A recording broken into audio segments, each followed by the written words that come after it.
Hi, this is Brina Palencia, the voice of Tony Choppy and CL Phantom Hive and Juvia and lots of other characters. You are listening to the Boys podcast. So you guys should subscribe. That is an order. You'd make a great pirate. Did you slip and hit your head while you were out on the ice or something? I don't want to be a pirate or your friend, see? Look, little guy, you gotta say you'll be my friend. Oh dear. What an awful thing to do to a perfectly good tailcoat. You could have avoided that, idiot. You know, I'm quite interested. What color is your blood? At any rate, it looks as if we do need to hurry now. Go out there and put on a good show for me. Am I clear? Perfectly. Shut up. Maybe he'll go away.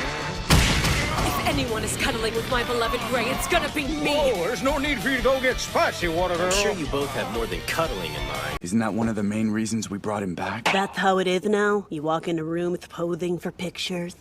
Yo, do I look cool? Hard no, bro. Let's show them who we are. Yeah, you're right. Dang, Midoriya, did you know you talk in your sleep? You're nestled safe and sound back at UA. Put those things away. They look gross. And welcome back to another episode of the Voice Podcast. My guest today is a voice actress, singer, director, and podcaster. You may have heard my guests in projects such as PR, Chaozu, and Young Broly in the Dragon Ball franchise, Tony Chopper and Young Zoro in One Piece, Nina Tucker in Full Metal Alchemist, Moxie in Borderlands, Hollow and Spice and Wolf, CL in Black Butler, Juvia in Fairy Tail, Toka in Tokyo Ghoul, Medetta, aka Grape Juice in My Hero Academia, Ira and Lute in Fire Emblem, Rin in Fruits Basket, and many more. My guest also sings the songs America and Ghost, and also the co-host of the amazing podcast Spiritual. So welcome the badass legend, Brina Palencia. Welcome, Brina. Thank you. Wow, that was very thorough. Thank you. I forgot to say all your different things, like because you're a singer, voice actress, podcaster. Right, yeah. So welcome along, Brina. How you doing? How's Brina? I'm doing great. How are you? Pretty great. Thank you for asking. Just chilling out here on what's today already? It's like the week went by so fast. It's already. Yeah. Well, it just started Monday. It's Monday. but I'm good. Thank you for asking. Anything new or exciting in the world of Brina? Oh man, just gearing up for Christmas stuff. So yeah. The year went by so quick. That's what went by quick. It did. Yeah, the year did go by quite quickly. I don't often say that. I'm usually the kind of person that's like, it went by how it goes by. But this year was like pretty intense. Now, what made you want to become a voice actress and singer? Who did you say was your biggest inspiration for voice acting and music? Would you say? My biggest inspiration for music would be my parents, because they're both musicians and they had a band together for quite some time. Just a cover band, but a pretty good one. And my mom is still a very wonderful singer, and she always made singing really, really fun. And she and I would harmonize just in the kitchen, and it would drive my brother crazy. We sang all the time. And as far as acting was cool because it was my own thing. Everyone in my family, like my mom, my dad, and my brother are all musicians, but the acting thing, I was the only one who did that. And so it was just kind of like a very special, personal thing for me. That kind of started with just me performing stuff to myself in my room alone. I was incredibly shy whenever I was little. In 6th grade, I remember having a boy ask me if I was capable of speaking because he had never heard me speak before, which is extra funny now knowing that that's how I make my living is talking. But yeah, no, I was a very, very shy kid. But yeah, acting, I guess, is what helped me to be more extroverted, I suppose. I still wouldn't consider myself an extrovert, but I can definitely fake it. Wow. You said your mom and dad were in what tribute band? Like who they tribute? Like they did. So they did like so they were in Honduras. My dad is Honduran. My mom is from the US. But so in Honduras back then, bands, well, I mean, still to this day, like bands don't perform there. And so like cover bands were a really big thing, particularly for American songs, because there's just no way you're going to see them performed by the actual band. And I think because my mom was a gringa, like she was American, like, and spoke English so well that like that their band kind of took off because she was, you know, she was able to perform the songs in a way, I guess like a level of authenticity or something. Like they did a lot of songs from like Heart. She did some like Led Zeppelin, like just all those like 70s, 80s rock bands. They did Oh, those. what the hell? That's really cool. Yeah. That's really cool. Yeah. Wow. Well, and do they still do it to this day, or they Oh just? no, they hate each other. They're divorced. Oh my bad. I'm sorry. They don't speak. Sorry. Yo. My mom still sings. She does sing in choir. I think my dad still plays. He sends me random videos of him playing guitar, but yeah, he doesn't play out anymore. So the band broke up. I'm sorry. I'm sorry. Yeah. It's okay.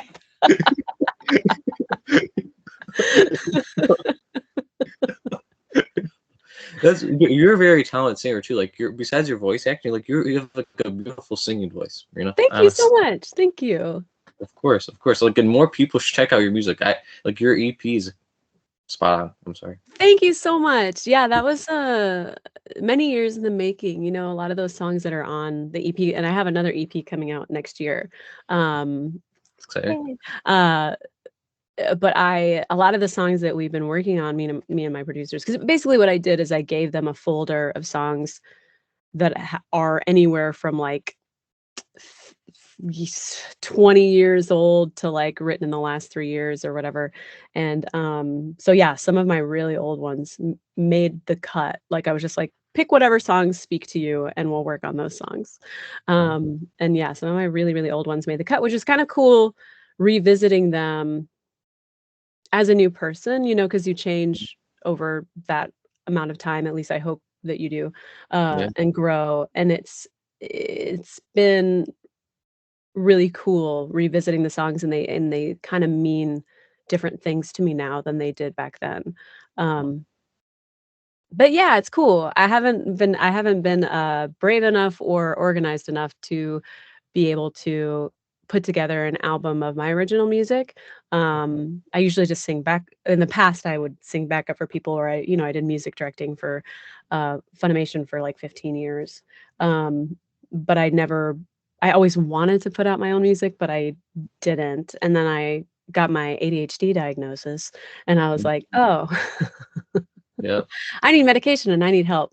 And I, realizing how my brain works and understanding better how my brain works, I was like, okay, I need people to hold me accountable too. Like I need deadlines, and I need people to like be waiting for me to give them things. So that's when I brought in my one of my dear friends, Patrick Simon. He actually married my best friend from high school, and so we've been friends for a long time. And then Will Kubley, who he and Patrick have been in bands together and like have worked together in many capacities, and so the two of them are kind of like the perfect team to put it all together. But yeah, no, it's been a long road for sure. And you said it's like you had some songs like from like 20 years ago. It's like coming from the vault, like the vault. You're saying. Yeah, totally. Well, yeah, and it would just be like songs that like I just happen to have a demo of this, so I'll throw it in the folder. And then they would pick them, and I would be like, "Oh, really? That one? Huh? Okay." And then just kind of having to reconnect to it, because at first when I would sing it, I'd be like, "This doesn't mean anything to me anymore, like it did back then." But what I realized is that if I let go of that previous version of it in my head and kind of re-embody it in my current form, I feel like I'm talking about myself like I'm a Pokemon. You're evolving. Yeah, in my evolved form. Yeah, it just became something new, it became something new and like and meaningful in its own right. But yeah, it's been a very cool process. That's cool. I was gonna say, who's that Pokemon? Brina Palencia. My favorite Pokemon is Mew. Ooh, okay. Which I feel like that's a lot of people's favorite, but I'm okay with it. That's a good one. See, my favorite. People never talk about my favorite. It's Turtwig. Turtwig? Turtwig, yeah. I don't even know that one. He was in Gen 4. He's got like a little leaf on his head. It looks like a little turtle. Oh, I know that one. I think I've seen that one. Yeah. That one. I always found him so cute, and then I always I don't know, something about him. I mean, yeah, you really can't go wrong with whatever Pokemon you choose. They're all really freaking cute. I mean, that's the only reason that I choose my favorites is the ones that I think are cute.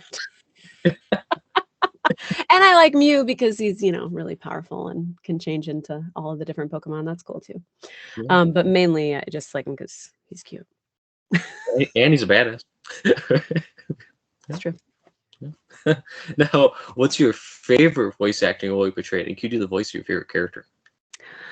That's hard to say. Chopper's really hard to compete with, just because I've been voicing him for 20 years, almost 20 years. So there's no other character that I have lived with that long, and that consistently. But I also, I always say the thing that I love about my career is that I don't feel like I've ever been pigeonholed into one type of character. I've been able to play characters like Tony Chopper! and oh, hey, what's up? Like Minetta. And then the very serious Ciel Phantom Hive. I love Ciel Phantom Hive. I also love Yuno Gasai from Future Diary. I just love being able to play really layered characters. Reen is a really great example of that too, from Fruits Basket.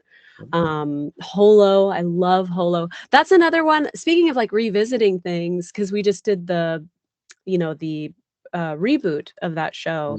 And when I initially voiced Holo, I was in my 20s.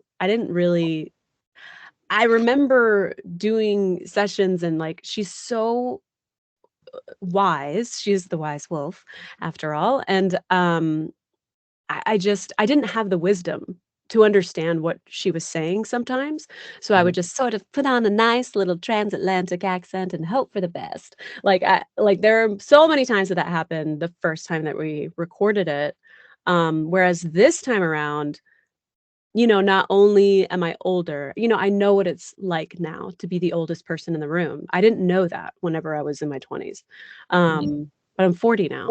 So I know that world. And I also, on top of that, J. Michael Tatum and I have been recording the audiobooks for the past couple years. So yeah, so I knew so much more about her backstory than I did before, which helped inform the character in a way that I just didn't have that luxury when we recorded the first time, because I don't think the books had even been translated yet into English, or if they were very difficult to find. So it was such a cool thing to get to revisit, because I feel like it was like another chance, because I loved Holo even before I got to redo the show, but getting to revisit it, it's one of those things that it's like, I have now grown into this character in a way that I just couldn't have before. Yeah. That is really cool. And then when I do this, when you do the voices, I geek out inside. It's oh my goodness, it's so cool. It's a really fun superpower.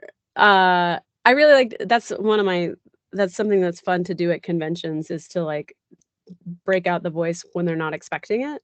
I particularly I love doing the Trapper voice for kids, because I always feel bad for them having to stand in line with their parents for an autograph that they probably don't even comprehend. They're just kind of why am I here? And then whenever I do the voice, it's like they kind of go from to yeah.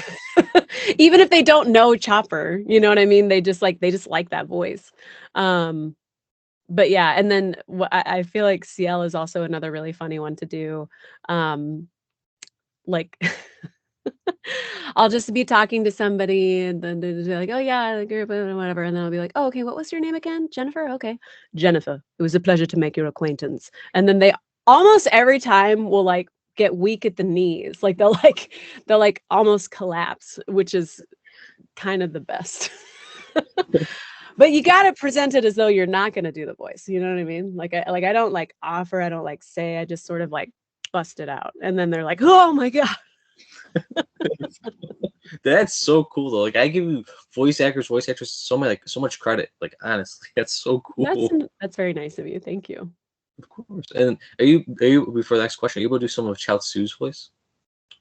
Oh yeah. Jen!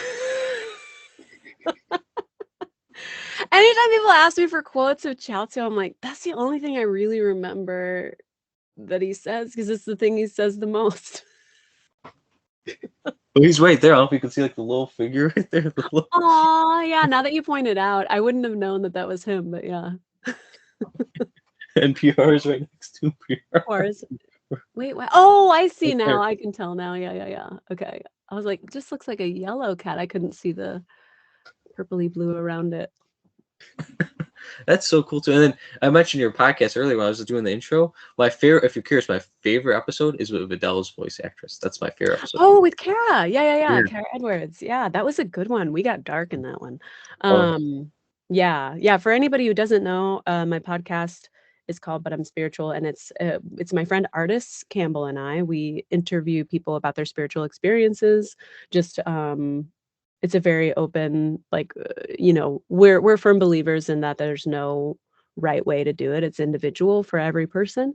And so yeah, we just interview our friends and people that we find interesting or who are specialists.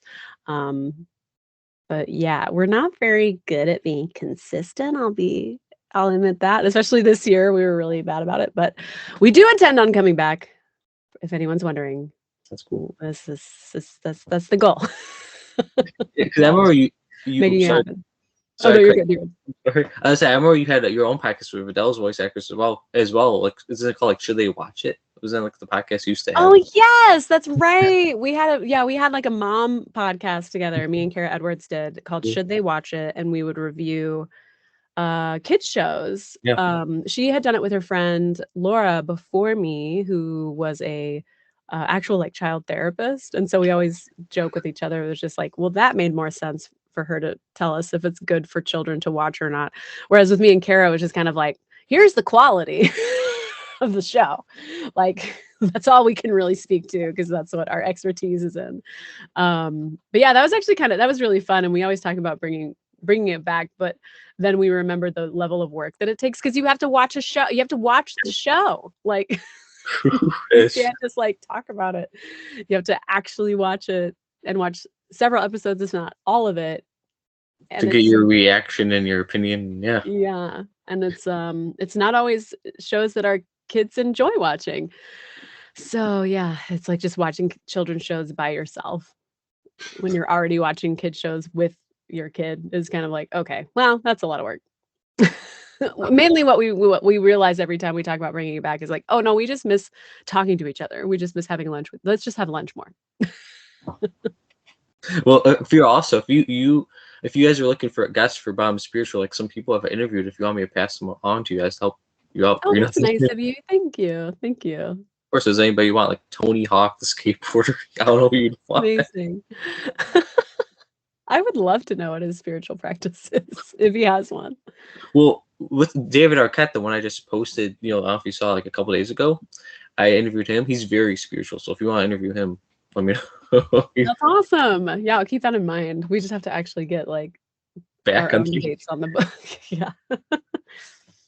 I got you. Can you walk me through the audition process? How did you land the roles of Chopper, CL, and Minetta? Like, how did you? Oh, interesting. Okay, so Chopper was different than the others. So I'll explain how the others were more standard.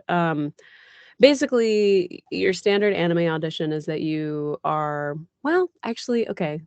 It's also different now than it was back then. So back then, okay, I'll go with CL because I think Minetta is the more modern version of how we audition. CL is the older version of how we auditioned, which is you would come into the studio and you would be handed a binder of the show, basically, where it's like, okay, pick 3 characters that you want to read for. And you would have like a page with a description of the show, and then like each page would have one character, so like a picture, if not several pictures of the character description, which would tell you like age of the character, gender of the character, like kind of vocal range of the character, and then like this one's a sassy one or whatever, like however you want to describe it, and then it would have like 5 or 6 lines of that character, and then you just go into the booth and then you record your version of it. Sometimes the director would direct you, sometimes they wouldn't, and then you would leave, and then you would either never hear anything again, or you would get a call to record at some point, like the next week or the next month. Minetta was the more modern version because I haven't actively like sought out doing anime in many years. I think Minetta was the first role that I like had auditioned for in modern times. But nowadays you record from home. So you still get that like page describing the world and the show, and then the page of the characters or whatever. And you can submit. I think now you just submit as many characters as you want. Whereas like when you were in the booth, I guess to save time, like when you were at the studio, it was like pick 3 and you get 3. And they might ask you to read for somebody else if they think you might be good for that, but like pick 3.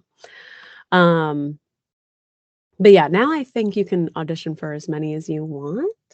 And when I auditioned for Minetta, I also auditioned for Froppy. And Colleen had told, like, she had reached out to me and Monica and was like, "You're both cast as either Minetta or Froppy. I don't know which one it's going to be yet. I'll figure it out on the day." And so that's how that happened. And then Chopper was very different. One Piece was very different from any anime that I've auditioned for ever. Toye was very, very intense and particular about who they wanted, which is cool. Oh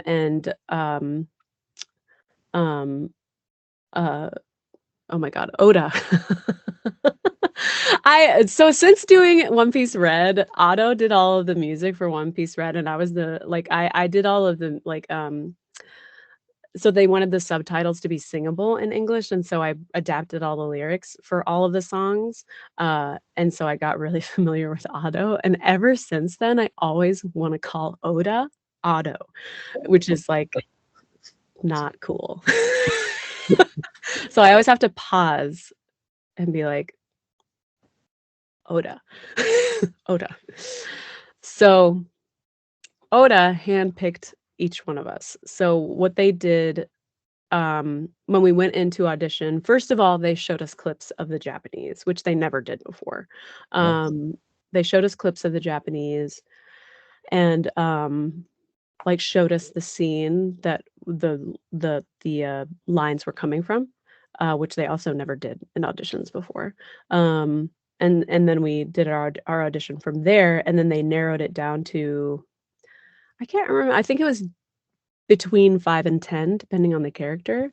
And then Oda handpicked from those narrowed down actors which ones he wanted. So I can always say I was handpicked by Oda to voice Chopper, as is true of all the Straw Hats. That's really cool. That's true of the live action too. So anyone who has been cast in a One Piece property, if they're a main character, I don't think they do that for the smaller characters, but I think if they're a main like Straw Hat or a main villain, they've been handpicked by Oda. Wow. Did you see the live action yet? Did you like it? I did. I loved it. I thought they did such a good job. It's like historic. They've never been able to adapt an anime into live action as successfully as that one did. I thought it was beautiful. Like they did. I thought the casting was really good. I thought the scripts were great. The sets were phenomenal. Like I remember when I first heard that they were going to do the live action, I was like, yeah, right. Like I was just like, yeah, how? Doubt it. I did not have high hopes. And then the first videos that they released of the sets, I got chills. And I was like, whoa. I didn't expect this to translate as well as it did. Like, yeah, and then when I finally saw the actual episodes, I was like, oh my God, this is so good. It's so good. They did such a good job. I love it. I can't wait for the second season. Exciting. Yeah. Now, who is the coolest person that you have worked with, would you say? Your whole That I've career? ever worked with? Oh, that's tough. I've worked with a lot of cool people. If it helps, you could give like a top 3 if it helps make it easier for you. I don't know. I don't know if it does. I mean, the most famous person would be Jamie Lee Curtis. So she reached out to my manager many years ago. It was before I had my son. I think 7 years ago, maybe Oh. 7 or 8. But she reached out to my manager and wanted to have lunch with me. And I was like, this is not real. I thought for sure I was gonna show up and it's like gonna be like, I don't know, somebody in like Jamie Lee Curtis cosplay or something. I was just like, there's no way this is real. But it was, and she was incredibly kind, and we met for like 3 hours. Her daughter was a big fan of mine, and so she wanted to see if I would do like just like little phone messages or whatever. And then eventually I got to meet her daughter. I think that's what she was doing, just making sure I wasn't like a terrible person to introduce to her child. So I eventually got to meet her daughter, and they took a tour of what was then Funimation. So she had hired me to work on an Audible original series called Letters from Camp. Which is kind of cool because she was like, she was not in charge of casting per se. She just was like, audition her for these roles. And they gave me a couple, but it was really fun. But she's just been like we've maintained our friendship over the years. Like, she has been incredibly supportive. And I've always been really like weirdly secretive about the fact that I know her. Like, she sends my son gifts every Christmas and on his birthday. That's And nice. like, she's like as kind as she appears. Like, it's not fake. Like how you see her in interviews and stuff, that's who she is. Incredibly kind.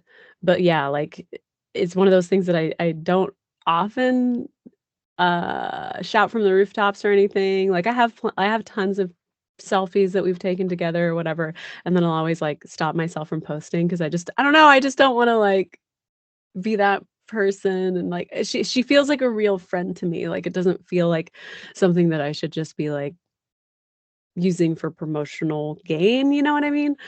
So there at one point she she name dropped me on the red carpet at the Oscars one year. It was the year before she won.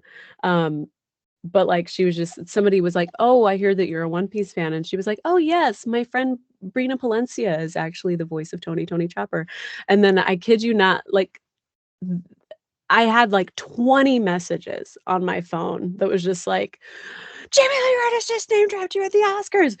How the fuck do you know Jamie Lee Curtis?" like, is this real? Do you know Jamie Lee Curtis? And I'm like, yeah, I do. So cool though. That's cool. Yeah. So yeah, I've been trying to say it more often so that it's not such a shock to people. But yeah, it still feels very like, I don't know. I just would never want. I can't imagine when you're to that caliber how many people try to use you, and I just can't imagine. I don't ever want to be that person in her life. But yeah, she's wonderful. That's cool. I see. I'm a horror. Do you like horror? That's good. I do. Yeah, I do. It's like your friends are Laurie Strode. Like, yeah. Yeah. She actually sent my son, because he went through the phase that so many little kids go through where they're obsessed with Michael Myers. He's never seen it. He just loves Spirit Halloween, and so he would see the masks all the time. And so she sent him a Laurie Strode action figure with like a little plushie Michael Myers. That's cool. Yeah, See, that's really cool. Yeah. Like, I'm a big horror nerd. Like David Arquette. Like, I'm a like Scream. Let's do it. Yeah. Yeah. Wow, that's really cool. That's badass. Now, if you were a voice actress and musician, what do you think your career would have been, and what other hobbies do you have besides music and voice acting? I really love gardening, but that's been a more new undertaking. Okay.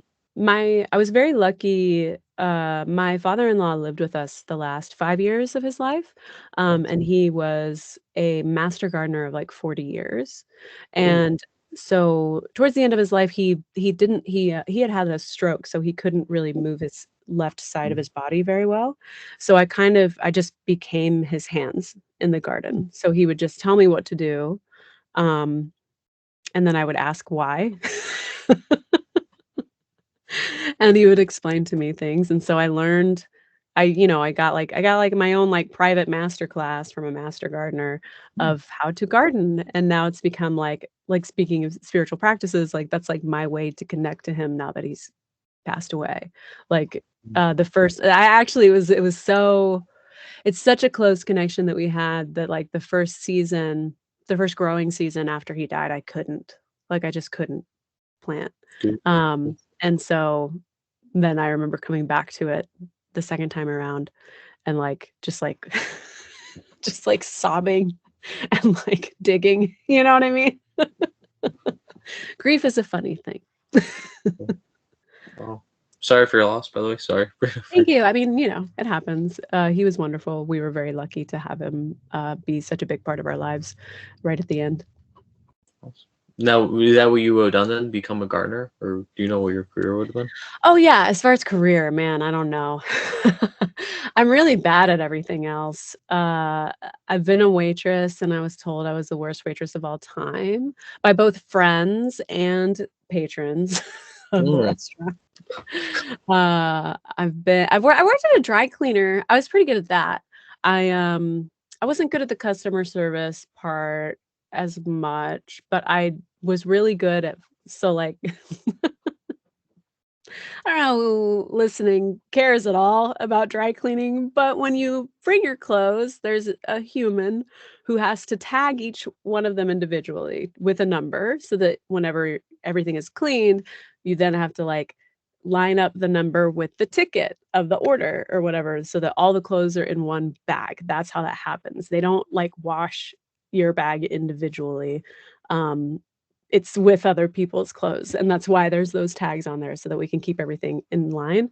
So I really liked that tedious work, and I really liked looking for stains, and we put like red tape on stains so that they can get pre-treated.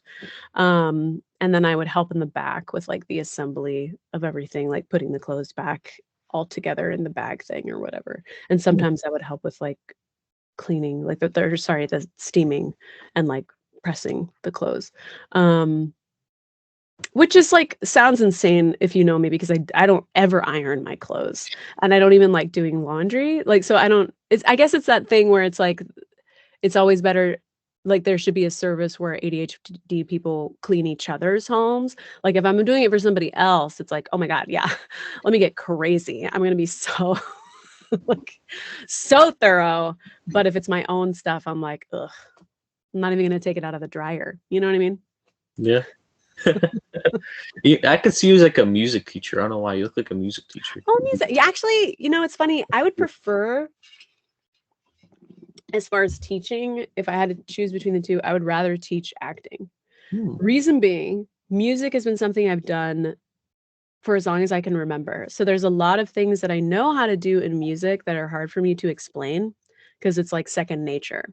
So I find I got better at it, in directing at Funimation, like music directing, because I had to direct a lot of singers or a lot of actors who were not singers. So I got a lot better at it, but it's not quite as easy for me to explain how to do stuff musically as it is for me to explain acting, because acting is something that I learned how to do. You know what I mean? Like it wasn't something that, that I had been doing since I was able to walk. It's something that came later, and so I learned the craft of it at a much older age. So I feel like I can empathize better with people trying to wrap their head around it than I can with music. But yeah, I actually do think being an acting teacher would be fun. I don't want to do that at the moment. But like I just said that, and I'm like, now I'm gonna get emails of like, you should do an acting school. I don't want to do that. maybe when I am older and retired or something, but not at the moment. You kind of do look like my acting teacher because I had acting in high school. You do look like the teacher. Her name was Miss Oh, Rubin. really? You look a lot like her too. Now that I think about when you said acting teacher. Cool. It's funny. Oh, now favorite bands or artists and type of music and favorite movies and TV shows.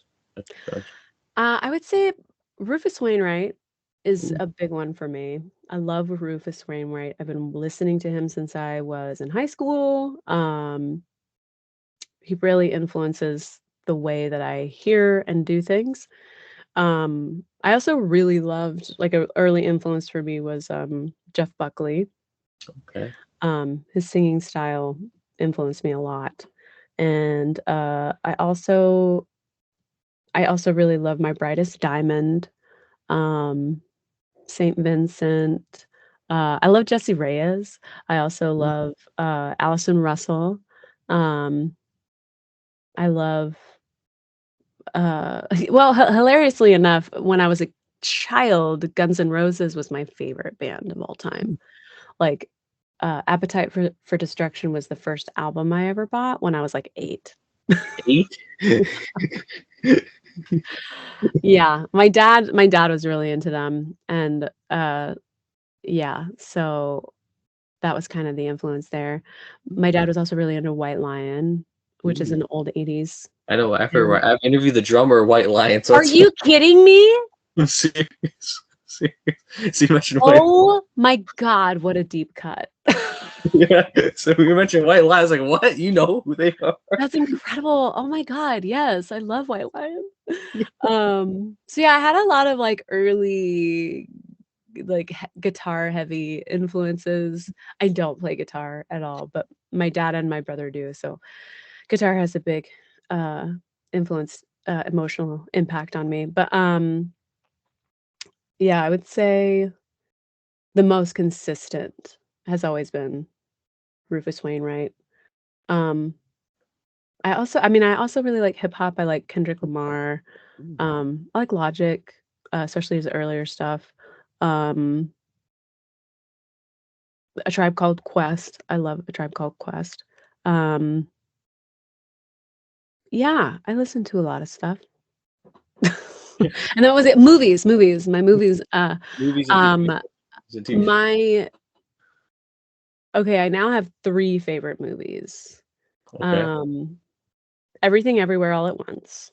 Speaking of Jamie Lee Curtis. Yeah, I've still meant to see. Is that good? I'm meaning to It's see. Is it really good? I haven't meaning. so good. I I've been watched meaning. it 3 times in the theater. Holy crap! It's so good. Like, it's weird. Don't get me wrong. It's really, really weird. And I know people that I have spoken to either love it and think it's the greatest movie they've ever seen, which that's the majority, and then there is a smaller part of the population that are just like, "It's too weird. It's too weird." I just feel like I'd be Um, confused. It looks like it's confusing. I don't know why. For my brain, I feel like I'd be confused. Is it confusing? uh, I mean, I guess, here's the thing. The things that would be confusing about it don't matter. Like, Okay. the main story of it is, like, basically a mother and a daughter trying to connect. That's, like, all that it really Oh, is, and then the dad also trying to connect. It's a family. It's just a family trying to connect, and there's all this crazy ass sci-fi stuff happening around them. Um, so, like, I think it's one of those things, like, it doesn't matter. Like, you don't need to understand the multi-universe theory to get it. Like, the emotional impact of it is the connection between the family members. Um, so yeah, I don't think you'll be confused, but if you are at any point, just remember that. It doesn't actually matter. That's just a really cool element to tell this story, you know what I mean? Like, it's not Mm. that important. Um, the actual, like, rules of it aren't that important. Um And then okay, so my other favorite is Whiplash. Ooh. Okay. Okay. Um, yeah, that's a really good one. I went to music school, so, like, it really hit home for me. It's very, very spot on. Uh, example of what it is to be a music student. And the one that I just saw recently that I want to see 10 million times over, but it's so long and I don't know how I'm going to make that happen is Wicked. Ooh, I heard that's really good. I keep hearing that people say it's Oh so good and so amazing. it just blew my mind because I was just like, I was a huge fan of the musical when I was in college, and I was like, this is 2 hours and 40 minutes, and the music, and that's only the first half of the musical. The musical itself was only 2 hours, 2.5 hours with an intermission. And so I'm like, this is gonna be so bloated. Like, it's gonna be like, I was like, there's no way. Why is it this long? And I kid you not, if I could have schedule-wise, and if I would have been given the opportunity to watch it immediately after, I would have. Hmm. Like, it's That good? so delightful. It's so delightful. Everything I love all the practical stuff that they did, like the train that they built, the costumes are incredible. The sets are mind-bogglingly good. Like, just like, what? The choreography is gorgeous. It's so, so good. So good. Um, and Cynthia Erivo, I did not know of her before, and now she's just like otherworldly good. Ariana Grande does a great job too. But I didn't know Cynthia. So it was like oh my God, who is this goddess? Like, she's just wow. Wow. I can't say enough good things about it. Is there any TV shows you like? You said movies. Any TV shows you like? I haven't been watching much TV lately, but I have been reading comics. So the comic that I'm currently most obsessed with is Monstrous. By Marjorie Liu is the writer, and then Sana Takeda is the artist, and it is, oh my God, like, talking about like building worlds, like, it took me a while to get through the first. I have like the books of them, like the thicker books that I think have like 4 volumes in each, or 3 volumes in each, something like that. Um, it took me a while to get through the first book, mainly because, I mean, the art is so intricate, that I would just like stop at each page and have to stare for a little while. And what I love about it too, like, you can really tell that it's drawn by a woman, because things as small as like the earrings are Mm. like so lovingly drawn. Like, the amount of times that I'll turn the page and be like, "Oh my God, I want that outfit." Like, just the accessories, like, and like, just so gorgeously, ornately drawn, and then combined with, I feel like a lot of times whenever I read comics, the dialogue isn't that great. Like, it'll be a really cool story, but the dialogue itself is not that natural. Like, if I were to read it out loud or try to act it out loud, it's kind of like, this is kind of clunky. Like, you're sort of just saying words. Like, even like, when I've read like Superman comics that I've read, or Batman, or Marvel, like any like X-Men ones that I've read, like, even those can be a little like clunky.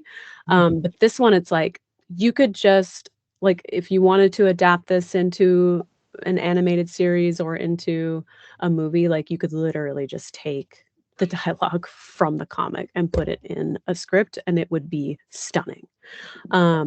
It's so real and so poetic, but real at the same time. Like, can't recommend it enough, and it blows my mind how few people have heard of it, because I'm like, it's won like every comic book award that you can win.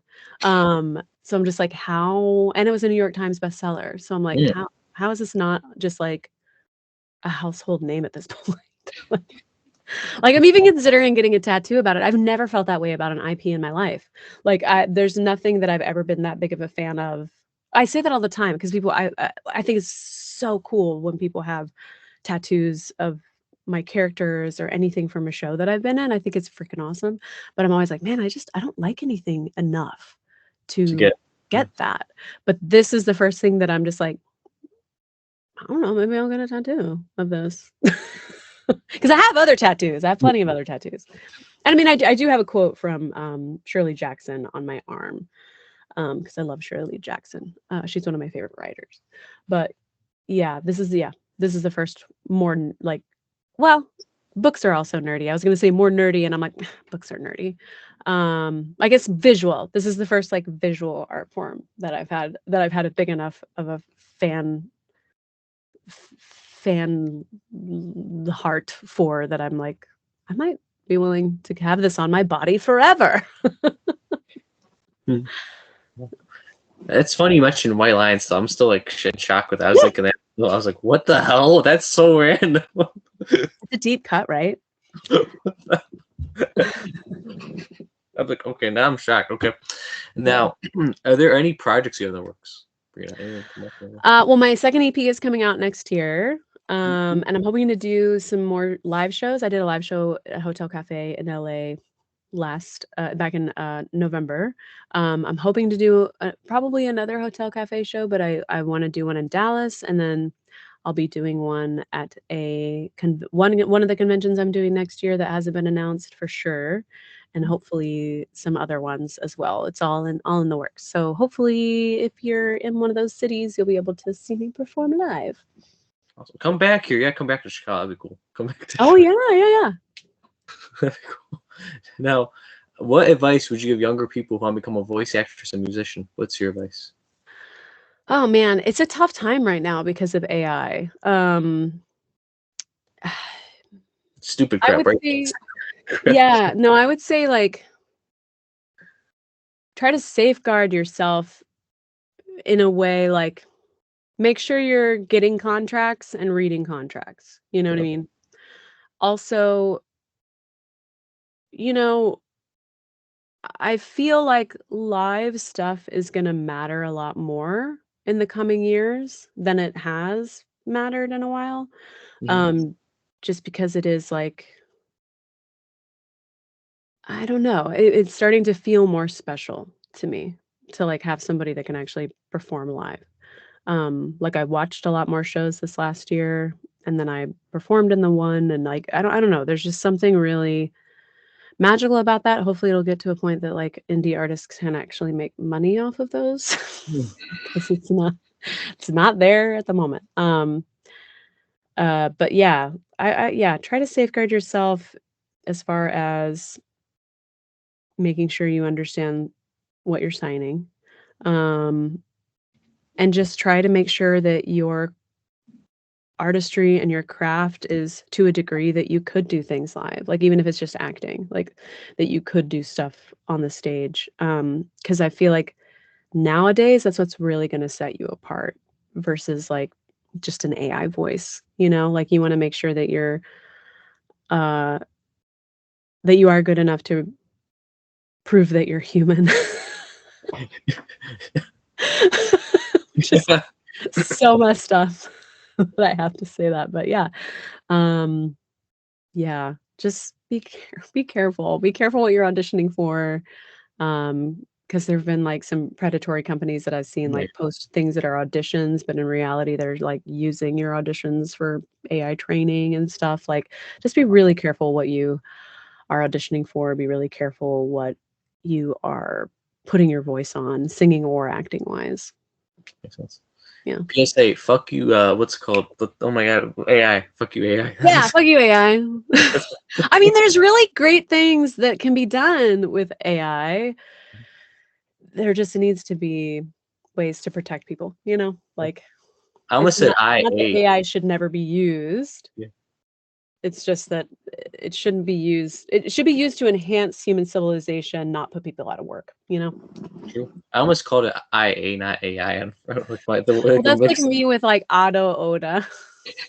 I had a moment there. That was weird. And I always also actually had for advice, like stay humble. Remember where you came from. I mean, yeah, that's very true. That's very true. But you want to be careful. Like, there's a difference between humility and also gaslighting yourself into thinking that you're not worth anything. You know what I mean? Yeah. Like, because I definitely struggled with that, where it's just like, oh, I don't want to ask for anything because I'm trying to be humble. Like, yeah, be humble. Like, don't be a dick about stuff, but like, also know your worth. Like, and know that you don't have to audition just because someone asked you to audition. If you don't feel comfortable doing it, don't do it. Like, like it's their fault if you feel uncomfortable. You know what I mean? If they're not providing you with information that you need, or if you're not comfortable with with any aspect of it, that's their fault. That's not your fault, you know? Yeah, it's true. Now, would you be willing to come back on for part 2 in the future, somewhere down the line, for part 2 answering fan submitted questions? Oh, sure. Yeah. Let's get together maybe after the holidays. But yeah, I actually would love to do that. Yeah. Yeah, because I'm sure fans would be like, "Oh, I got a question for like CL Chopper. Like, I got like you never know." Yeah, I'd be down for that. Yeah, let me know. Awesome. Well, you know, and before I ask you my last question, Brianna, do you have any questions? Do you have any questions? Oh my gosh. Can you explain dark matter to me? This is a TV show. I know that. It's one of my greatest fears. Okay. But yeah, no. I'm good. Yeah, I'm good. Awesome. Is there anything you want to promote and shout out so the viewers can check out? Anything you want to check out? Yeah, I definitely keep follow me on Instagram. My EP is out. I'm gonna hopefully put out like a couple of videos of the live performance that we did at Hotel Cafe. But yeah, check out my EP. Also read Monstrous. It has literally nothing to do with me, but just read it so I can have somebody to talk to about it. It's like really frustrating. There's no one to talk to. Yeah, that's it. Read Monstrous, listen to my EP. And follow you on Instagram and listen to your podcast, Bums. Oh yeah, by the way, my Instagram is BRINAKINS. And yes, if you haven't been listening to our podcast, we have tons of episodes that like to catch up on. Yeah, but I'm spiritual. And you can follow But I'm Spiritual on Instagram as well. Cool. I'll link all that. Help you out. Help promote. Thank you, and Brina, for an awesome, amazing chat. It was an honor chatting with you. Thank you, Brina. Yeah, my pleasure. This is great. Thank you. Have a great day, everybody, and stay awesome. And you stay awesome, Brina. Thank you.